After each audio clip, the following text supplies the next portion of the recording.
C'est reparti.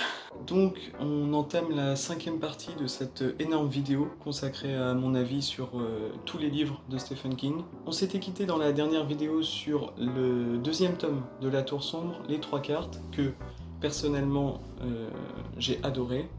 Ce tome avait été écrit en 1987 et 2 ans plus tard, un nouveau King est publié. Il s'agit de La Part des Ténèbres. La Part des Ténèbres, c'est un des King dont je me souviens globalement de toute l'histoire, mais dans le détail, je ne m'en rappelle plus trop. Je l'avais acheté au moment où Pocket en faisait une édition superbe. Il y avait également Dolores Claiborne et Les Yeux du Dragon dans cette édition que moi j'aimais beaucoup. Donc ce King, je ne l'ai pas plus en tête que ça. C'est un de ceux qu'il faut que je relise pour avoir un avis précis dessus. Au niveau de l'histoire, on suit Tad Beaumont, qui est écrivain. Je me souviens que Tad a une famille, donc il est avec Liz et il a aussi un fils. Tad Beaumont écrit aussi sous un pseudonyme, George Stark. Et un jour, il décide de ne plus écrire sous ce pseudonyme, donc il décide de tuer George Stark et de créer même un enterrement pour son pseudonyme, parce que les lecteurs pensaient que George Stark était réel, si je me souviens bien. Donc on suit cette histoire, et à un moment, Tad se rend à la fausse tombe de George Stark, et il se rend compte qu'elle a été ouverte de l'intérieur. En plus, il reçoit des messages de menaces du George Stark, le fameux George Stark, son pseudonyme, qui menace de le tuer. Donc on est un peu dans une veine thriller et surnaturel. Dans celui-ci, c'est encore un King qui parle de folie. Et je me souviens que l'histoire était extrêmement sombre. Donc dans cette histoire, on va également suivre un policier, Alan, qui va vouloir aider la famille Beaumont et découvrir qu'est-ce qui se trame derrière tout ça, derrière ce pillage de tombes. Donc comme je l'ai dit, un roman très psychologique, très centré sur la psychologie et la folie. Je m'en souviens plus tant que ça, donc je ne peux pas donner un avis précis là-dessus. Et Alan, on le retrouvera dans Bazar, qui sera écrit plus tard. Et moi, quand j'avais lu La Part des Ténèbres, je l'avais lu après Bazar, et ça m'avait fait vraiment plaisir de retrouver ce personnage. Il me semble que c'est le premier roman où on le voit apparaître, et il n'y a que dans celui-là et Bazar où on le voit. Mais je ne suis pas sûr de ça. Et Alan, c'est vraiment le flic, le bon flic, voilà. Le bon flic avec un passé un peu troublé. Mais voilà, King, il écrit des personnages de policiers extrêmement aboutis et je dirais souvent très très attachants. Ici, c'est le cas. Moi, Alan, j'ai adoré le suivre dans cette histoire, je m'en souviens très bien. Et ce récit principal aussi de psychologie, de folie, moi j'avais beaucoup aimé. Il m'a pas laissé une grande marque, mais encore une fois, je pense que c'est une question de moment de lecture. C'était peut-être pas le bon moment pour l'apprécier pleinement, ou alors il ne m'a pas marqué parce qu'il n'est pas plus marquant que ça. Je pense que c'est un bon King. Donc en fait, ce roman, je m'en souviens surtout d'un roman avec une ambiance sombre, très sombre, une veine thriller déjà, une petite veine policier, thriller avec ce personnage d'Alan. Et King n'avait... C'est le premier roman de King avec cette veine policier, si je dis pas de bêtises, oui, je pense que c'est ça. Et franchement, c'est un bon livre, un bon premier livre dans une veine un peu thriller, mais c'est pas uniquement thriller. Si vous le lisez, vous verrez que on part un peu plus loin que ça. Une très bonne histoire, mais je ne donne pas un avis définitif dessus parce que il reste assez flou. Je me souviens de la fin quand même. Une fin, voilà, dans la même veine que tout le roman, très sombre. Celui-ci, c'est un King que je relirai très certainement pour confirmer ma première impression que j'ai eue en le lisant. Donc voilà, si vous cherchez un King sombre, dans une veine thriller, avec un personnage de flic très intéressant, je vous le recommande. Encore une fois, un roman dont on entend très peu parler. Je suis très curieux des avis que les gens peuvent avoir. Ah oui, je vous le recommande. Moi, je le relirai en tout cas très vite pour fixer un peu mes souvenirs. C'est quand même un livre de 550 pages. Je ne sais plus s'il y a des longueurs ou pas, je vous dis. Je le relirai et je vous donnerai peut-être un avis plus abouti. En tout cas, c'est du bon. Minimum, c'est du bon et un très bon livre sombre. Un an après la parution de La part des ténèbres, on a de nouveau, en 1990, deux recueils de nouvelles, Minuit 2 et Minuit 4. Alors je les ai pas dans la même édition, parce que j'arrivais pas à me les procurer à l'époque où je les cherchais. C'est assez récent, la lecture de ces deux recueils de nouvelles est assez récente, je crois que ça fait 3-4 ans. Enfin récent, oui, comparé à certains autres King. Donc ce sont deux recueils de nouvelles, mais on est un peu dans une disposition comme différentes saisons. En fait, c'est plutôt 4 romans courts. Les deux recueils de nouvelles réunis, on est sur du 800 pages, donc 200 pages chaque nouvelle. Et donc on a 4 histoires. Donc dans Minuit 2, on a 2 nouvelles. Les Langoliers et Vue imprenable sur Jardin secret. Et dans Minuit 4, on a également 2 nouvelles, Le policier des bibliothèques et Le molosse surgit du soleil. Donc on est sur le 4e recueil de nouvelles que King a écrit. Et pour moi, on est un peu sur du moins bon. Là, on est clairement sur du moins bon pour ma part. Dans Minuit 2, la première nouvelle, Les Langoliers, on parle de personnes qui sont dans un vol d'avion. Et à un moment, elles vont s'endormir. Et quand elles se réveilleront, il y aura la moitié ou la plupart des passagers de l'avion qui auront disparu. Il ne restera que des morceaux métalliques et des objets, oui, métalliques, il me semble. Et voilà, on ne sait pas ce qui s'est passé, où ils sont, qu'est-ce qui va se passer ensuite. Donc dans cette nouvelle, on est sur du fantastique. Également la description d'une petite communauté, car les passagers de l'avion, eh bien, ils se réveillent, ils s'organisent pour trouver ce qui s'est passé. Et je trouve cette nouvelle un peu faiblarde. Justement, cette petite communauté, les personnages décrits, ils ne m'ont pas marqué, je me suis pas vraiment attaché. L'histoire, donc la dose de surnaturel qu'il y a est pas mal, c'est un peu... c'est du surnaturel dans le style de Danse macabre un peu, et donc c'est sympa, mais c'est vraiment pas marquant. C'est pour une nouvelle de 200 pages, donc qui est assez longue quand même, hein. Ça m'a pas marqué. La fin est belle. En revanche, moi j'avais beaucoup apprécié la fin, justement, je trouve qu'elle est au-dessus du reste du récit. C'est une belle fin qui conclut le récit d'une belle manière, donc moi j'avais beaucoup aimé cette fin. En revanche, voilà, c'est vraiment pas ma nouvelle préférée, et à vrai dire, oui, je l'avais lu, j'avais passé un bon moment, mais sans plus. Dans Vue imprenable sur Jardin secret, la deuxième nouvelle de ce recueil, on suit un écrivain, Mort Renneil, qui reçoit un jour la visite d'un autre écrivain, John Shooter, et John Shooter va accuser Mort de l'avoir plagié et de lui avoir volé son histoire. Et en fait, cette nouvelle, je vais pas en dire plus, parce que si vous avez lu La part des ténèbres et que vous n'avez pas lu cette nouvelle, on est sur la même histoire. Alors, je ne dis même pas le même type d'histoire, c'est pratiquement la même histoire. Le même cheminement, une nouvelle très sombre, donc avec presque le même pitch de base. Donc oui, c'est pratiquement la même histoire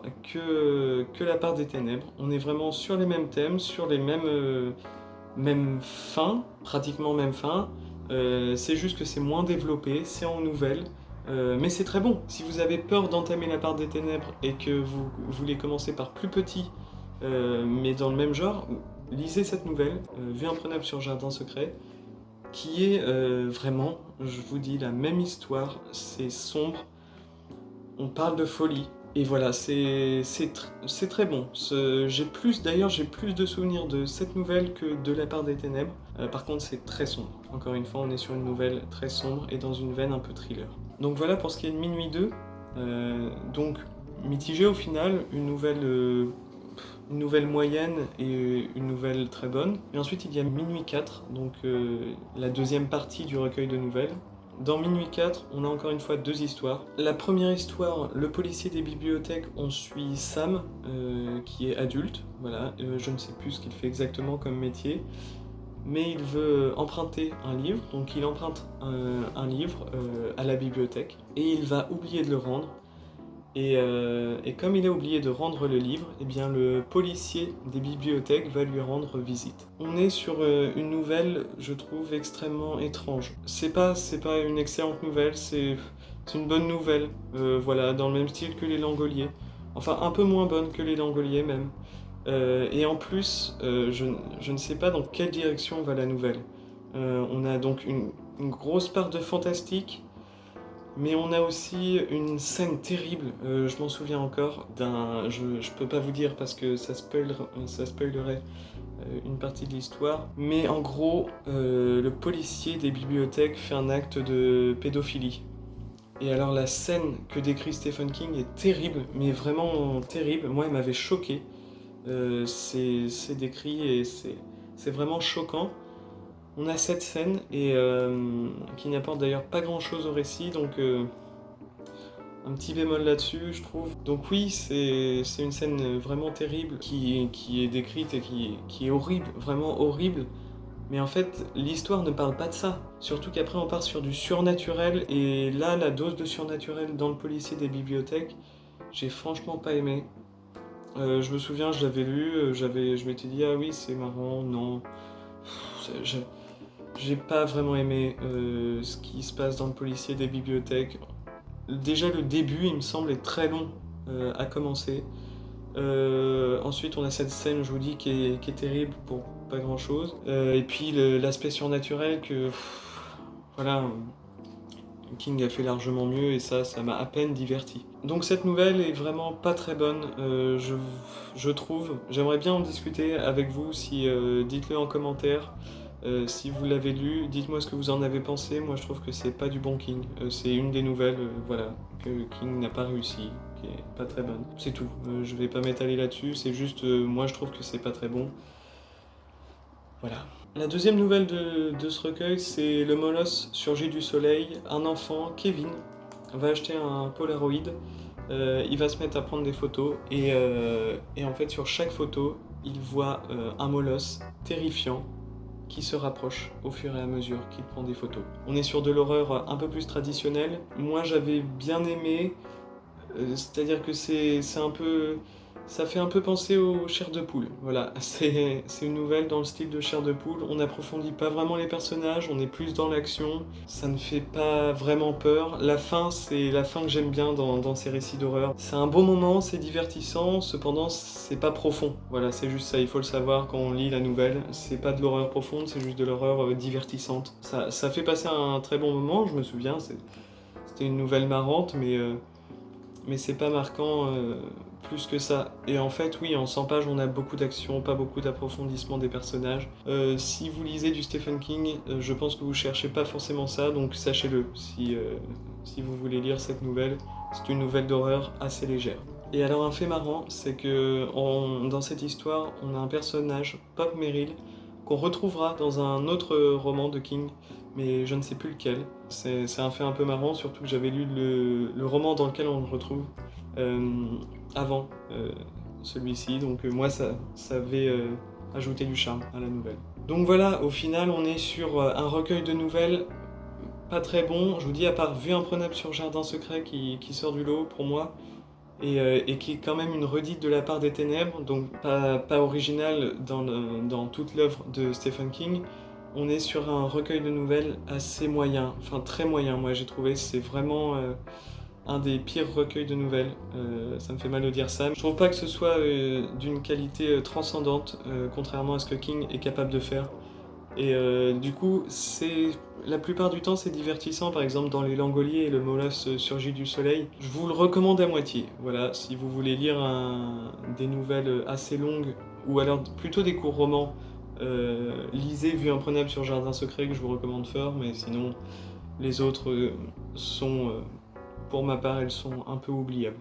Un an plus tard, on était en 1990, on passe en 1991, une nouvelle brique que King nous pond, Bazar, une brique donc de 900 pages. Dans Bazar, il va être question de la petite ville de Castle Rock, dans laquelle beaucoup des romans de Stephen King se passent, notamment Cujo, La part des ténèbres et les Atomic Knockers. C'est une ville qu'on va encore retrouver dans d'autres romans de Stephen King, et donc ici, on a l'histoire de la ville, je dirais, parce qu'on a la description de toute la ville, de ses habitants, et de tous les liens qui se trament dans cette ville, tout ça. Et en fait, dans cette ville, à un moment, il va y avoir un vendeur d'objets étranges qui va s'installer, qui va ouvrir son magasin. Et donc, au fur et à mesure, les gens vont commencer à y passer. Et voilà, il va se passer des choses étranges, surnaturelles. Donc, Bazar, c'est un gros livre. Ici, on est vraiment dans, comme on aura plus tard dans Dôme, comme on a eu dans Le Fléau, c'est surtout un livre sur les personnages et sur les relations dans une communauté. Ici, la petite ville de Castle Rock, c'est vraiment l'histoire de ces personnages qui vont tous se retrouver un peu confrontés à l'homme qui dirige le bazar. Donc dans ce roman, on retrouve aussi Alan, le policier qui était déjà dans La part des ténèbres. Et on va le suivre principalement, en fait, je dirais que c'est le personnage, oui, c'est le personnage principal de ce roman.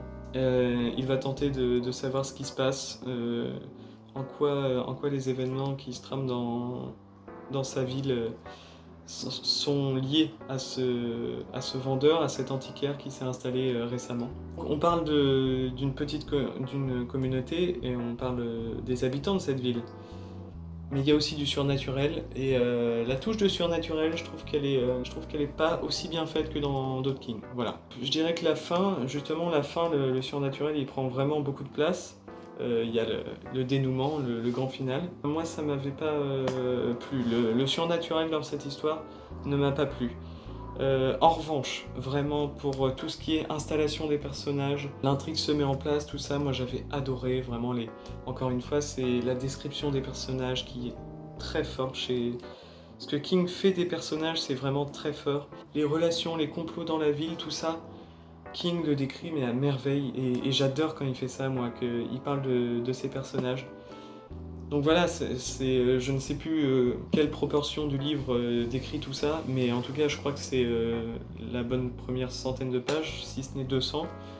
Et j'ai trouvé ça intéressant. On met aussi en place, voilà, l'homme qui dirige le bazar arrive aussi dans la ville, on met en place cette petite touche de surnaturel. Et moi j'étais vraiment, au début je me souviens, j'étais vraiment embarqué. Il y avait ce que j'aimais chez King, mais bon, comme je vous dis, au bout de 200 pages, on commence vraiment à avoir des longueurs à partir du moment où tout est mis en place, où on a tous les personnages et tous les personnages sont installés. En fait, j'ai pas eu la sensation que l'histoire démarrait vraiment, parce que pour moi, elle démarre dès le début, quoi. Cette description de la ville est vraiment super bien faite. Mais du coup, on se concentre plus sur le côté surnaturel que moi j'ai pas aimé, malheureusement. Et le final, je vous dis, est un peu grandiloquent. Il insiste beaucoup aussi sur cette touche fantastique. Et voilà, ça m'a pas vraiment plu. En plus, l'épilogue, je l'ai pas aimé du tout. Alors déjà que j'avais pas aimé la fin principale du récit, cet épilogue, j'ai trouvé qu'il servait à rien du tout. Et ça m'a encore plus déçu. J'étais là, bon, peut-être que dans l'épilogue, on va avoir une révélation ou quelque chose, un petit truc qui nous fasse refrissonner, quoi. Et non. Et donc, j'étais déçu. Ici, Bazar, je trouve qu'il y a beaucoup de longueur. Des petits défauts qu'on retrouve aussi, comme dans les Atomic Knockers. Sauf que pour moi, il y a quand même ces 200 premières pages qui sont super. Les 200 premières pages, moi j'avais adoré. Encore une fois, un peu long. Ici, on est sur du Stephen King qui traîne. Bazar, c'est vraiment pas mon King préféré. C'est vraiment pas un King, au final, que je me souviens, je n'avais pas vraiment apprécié. D'ailleurs, si vous voulez commencer par King et que vous avez Bazar dans votre pile à lire et que vous voulez commencer par celui-ci, ne le faites pas. Je pense. Enfin, vous faites ce que vous voulez, hein. Je pense que ça peut vous dégoûter de King parce qu'on retrouve ce problème de longueur dont on parle beaucoup. Et là, oui, c'est vrai, je suis d'accord, il y a beaucoup de longueur dans ce récit. Je ne le conseille vraiment pas pour débuter King. Par contre, je serais curieux d'avoir vos retours sur celui-ci pour savoir s'il y en a qui ont adoré. Je suis curieux de savoir ce que vous avez adoré, justement. Et voilà. La même année, on est toujours en 1991, sort le tome 3 de La Tour Sombre, Terre perdue. Donc toujours, on suit Roland avec sa troupe qu'il s'est formée. Et là, dans Terre perdue, on se lance vraiment totalement dans l'action et dans l'intrigue principale, j'ai envie de dire. La quête commence. La quête commence totalement, il y a beaucoup d'action. C'est un roman qui fait 500 pages. Je dirais que je le placerais au même niveau des 3 cartes s'il n'y avait pas eu le fait que j'avais vraiment totalement adoré les 3 cartes, mais je pense qu'on est sur la même qualité. Voilà, ce 3e tome.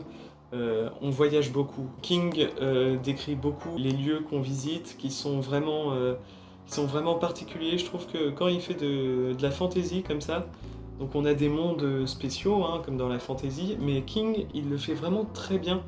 Et je serais curieux de lire un nouveau King qui part dans la fantasy, parce que dans celui-là, dans ce tome-ci, il nous décrit des mondes, mais vraiment, c'est pas profond ou quoi que ce soit, mais c'est juste atypique, quoi. On a des monstres vraiment super bien décrits, des bêtes sauvages, des civilisations aussi.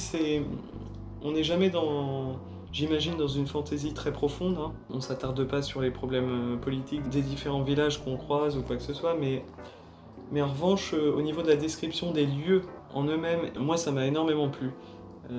Donc il y a les paysages et puis les villes que King nous décrit, mais je vous dis, il y a beaucoup d'action dans celui-ci, plus que dans les 3 cartes. On commence à étoffer un peu plus l'histoire, et vraiment, moi j'avais énormément aimé ce tome. Je vous dis, au même niveau que les 3 cartes, si ce n'est que les 3 cartes, moi ça avait été du coup c'est le tome dans lequel on se lance vraiment dans le récit, et où tout est original et où tout est nouveau. Donc c'est forcément au-dessus que ce tome-ci. Lisez La Tour Sombre, parce que le tome 2 et 3 sont vraiment géniaux.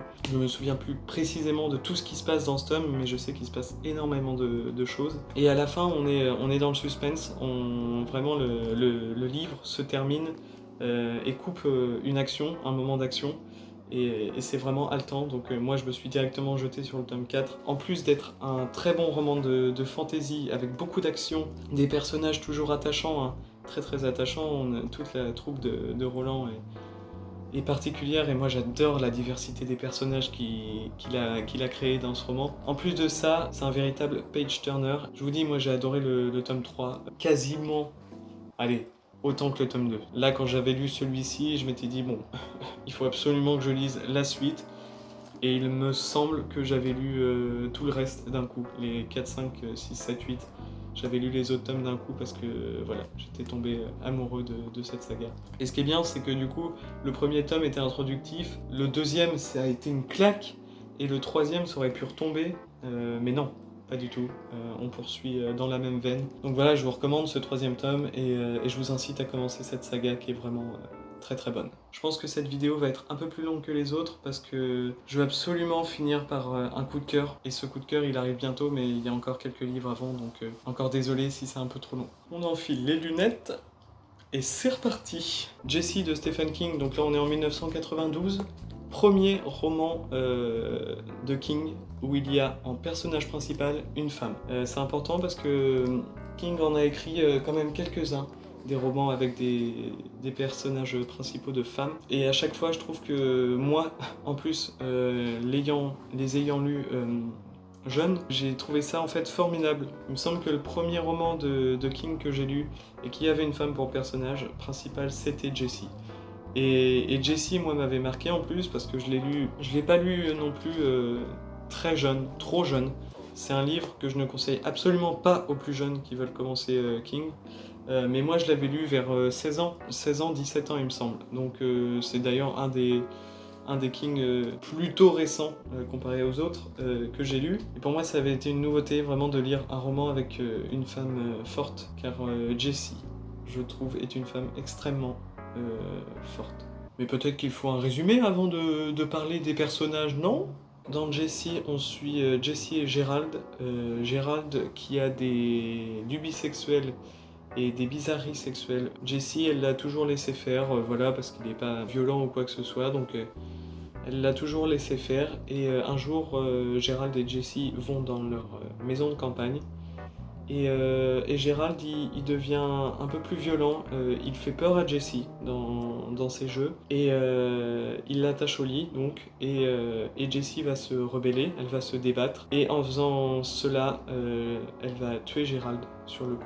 Et donc elle se retrouve seule dans une maison de campagne, au beau milieu de nulle part, avec un corps à côté d'elle et attaché à son propre lit. Donc là on est dans un huis clos très troublant. Je trouve ça génial. C'est un huis clos où Jessie est juste sur son lit et elle va être amenée du coup à réfléchir, à penser, et King décrit ses pensées, il décrit chaque action superbement bien.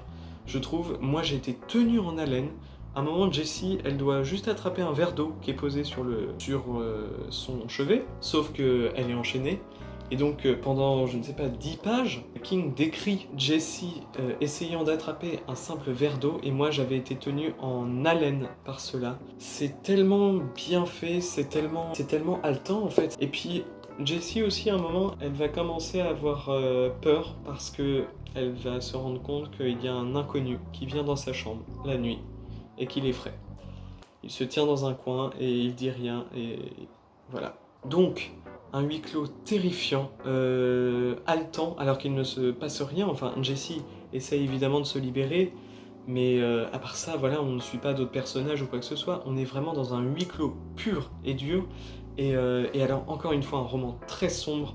Moi, ça m'a fait peur parce qu'il y a une ambiance. Ce roman, c'est aussi une ambiance, un roman où il y a une ambiance terrible, terriblement sombre. On est aussi dans la tête de Jessie et on sait tout ce qu'elle pense, tout ça, et c'est vraiment terrible. Moi, le récit, il m'a tenu en haleine de bout en bout. Tout ce qui est huis clos, où Jessie essaye de se libérer avec cette menace de bien présente, j'ai adoré. Vraiment. C'est un postulat de base qui est assez simple, mais King décrit à merveille. J'ai trouvé aucune longueur dans ce roman. Aucune, vraiment. Il fait à peine 400 pages, et moi je l'avais lu très vite, je m'en souviens. Jessie, j'avais énormément aimé. Et donc, comme je vous l'ai dit, c'est le premier roman de King où on suit une femme comme personnage principal. Et moi j'avais adoré parce que c'est le premier roman de King où il fait ça, et il le fait extrêmement bien, je trouve. Il n'y a pas d'incohérence. Je vous le recommande totalement, c'est un très bon King. Moi j'aime beaucoup parce que c'est un King original en plus. Il a tenté quelque chose à ce moment-là, et ce huis clos très sombre, très très sombre, pour moi fonctionne très très bien. En tout cas, je vous le recommande fortement, et dites-moi en commentaire si vous l'avez lu et qu'est-ce que vous en avez pensé. La même année, 1992 toujours, King sort un autre roman avec un personnage principal féminin. Donc je ne sais pas, peut-être qu'il a eu envie de tester ce point de vue-là dans ses histoires cette année-là. En tout cas, ça marche très bien parce que ce roman aussi, pour moi, ça a été un excellent moment de lecture. Aussi bon que Jessie, mais pas dans le même registre. Dolores Claiborne, aux éditions Pocket. Donc, dans cette histoire, on suit Dolores Claiborne, on suit surtout son histoire. Au début de l'histoire, elle est interrogée par des policiers parce que Dolores est servante et elle est accusée d'avoir tué sa riche maîtresse pour vouloir s'emparer de sa richesse. Et dès le début de l'histoire, en fait, on est les enquêteurs interrogent Dolores. Et ça va être en fait tout son récit, toute l'histoire de sa vie. Dolores va raconter l'histoire de sa vie. Et c'est génial. Le roman est très court, il fait à peine plus de 300 pages. Et Dolores est tellement un personnage attachant, je trouve. Moi j'ai adoré la suivre, adoré suivre son récit, adoré découvrir sa vie aussi. Sa vie qui a pas toujours été facile. Elle a fait certains choix, et ces choix maintenant elle les assume, elle le dit. Voilà, c'est l'histoire d'une vie. Pas de surnaturel. Un petit côté policier, du coup, parce que Dolores, elle est accusée de meurtre et elle raconte si c'est vrai ou pas. Et moi, j'avais adoré cette histoire. Je me souviens de certains passages qui sont excellents. Pour du King, c'est pas son style habituel. Donc je l'ai dit, dans une veine un peu policier. C'est hyper original, ça se dévore, je l'ai lu extrêmement vite. Franchement, une petite pépite. Je vous le recommande totalement, vraiment. J'aimerais voir plus d'avis en fait sur ce livre, parce que je trouve qu'on en parle trop peu. Et dans la bibliographie de King, Je pense que c'est un livre important, un très très bon livre, vraiment. Donc 1992, dans l'œuvre de King, ça a été plutôt une année centrée sur les personnages féminins. Et en 1993, il ne va publier qu'un seul roman, enfin un roman, un recueil de nouvelles. Et ce recueil de nouvelles, moi je l'adore. Je pense pas être objectif dans cette critique parce que vraiment moi c'est un roman qui m'a marqué, que j'ai relu 2 ou 3 fois au moins depuis que je l'ai lu. J'ai plein de souvenirs avec ce livre et je parle donc de Rêve et cauchemar de Stephen King. Rêve et cauchemar, c'est 20 nouvelles. 20 nouvelles très variées, comme dans Brume. J'ai adoré chacune des nouvelles. On a de tout, vraiment de tout, à du très bon niveau.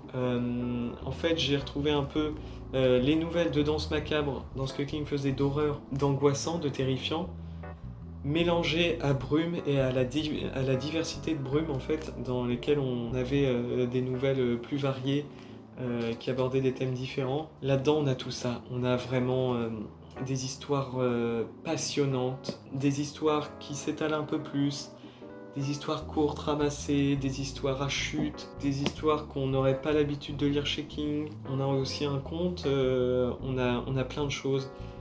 Vraiment, moi, j'adore ce recueil, je vous le recommande à 10 000%. Si vous n'avez pas lu une nouvelle de King, que vous voulez commencer par un recueil de nouvelles, vous pouvez commencer par celui-là. Et moi, je vous dis, c'est mon préféré. Vraiment, c'est mon préféré de tous les recueils de nouvelles de King.